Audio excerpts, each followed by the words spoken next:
Collection king Mohan Babu Jagan ను ఎందుకు కలిశారు అనే వార్త ఇప్పుడు అందరిలో ఆసక్తిగా మారింది. అయితే మోహన్ బాబు కూతురు మంచు లక్ష్మికి ఎమ్మెల్యే టికెట్ ఇవ్వాలని మోహన్ బాబు జగన్ ను కలిశారని తెలుస్తోంది. మోహన్ బాబు కుమారుడు విష్ణు భార్య స్వయాన జగన్ కు చాలా దగ్గర బంధువు. ఆ బంధుత్వం ప్రకారం మోహన్ బాబుకు జగన్ అల్లుడు వరుస అవుతాడు. అందుకే జగన్ ని మోహన్ బాబు ఈ విషయమై అడిగారట. మోహన్ బాబుకు జగన్ ఎంత బంధువైనా చంద్రబాబు నాయుడు నుంచి మోహన్ బాబుకు మంచి సంబంధాలు ఉన్న విషయం అందరికీ తెలిసిందే. ముఖ్యంగా మంచు లక్ష్మి చంద్రబాబు కుటుంబ సభ్యులతో అత్యంత సాన్నిహిత్యంగా మెదులుతుంది. మరి అంతటి సాన్నిహిత్యాన్ని వదిలి మోహన్ బాబు ఎమ్మెల్యే టికెట్ కోసం జగన్ ను ఎందుకు కలుస్తారు? పైగా మంచు లక్ష్మి తాను రాజకీయాల్లోకి రావాలని ఎప్పుడూ చెప్పనేలేదు. ఒకవేళ వచ్చినా ఆమెకు టీడీపీపై ఉన్న అభిమానంతో అందులో చేరుతుంది కానీ వైసీపీలో ఎందుకు చేరుతుంది?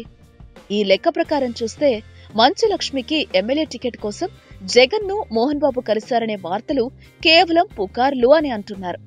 మరోపక్క మంచు లక్ష్మికి ఎమ్మెల్యే టికెట్ కోసం మోహన్ బాబు జగన్ ను అడిగారని కూడా అంటున్నారు. అయితే చంద్రబాబు ఫ్యామిలీతో మంచి సంబంధాలు ఉన్న మోహన్ బాబు కూతురు మంచు లక్ష్మికి జగన్ టికెట్ ఎలా ఇస్తారు?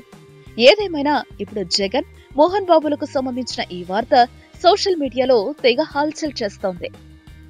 ఈ వీడియోపై మీ విలువైన కామెంట్స్ ని మాతో షేర్ చేసుకోండి. అండ్ ఇంకో విషయం, సబ్స్క్రైబ్ చేయడం మర్చిపోకండి.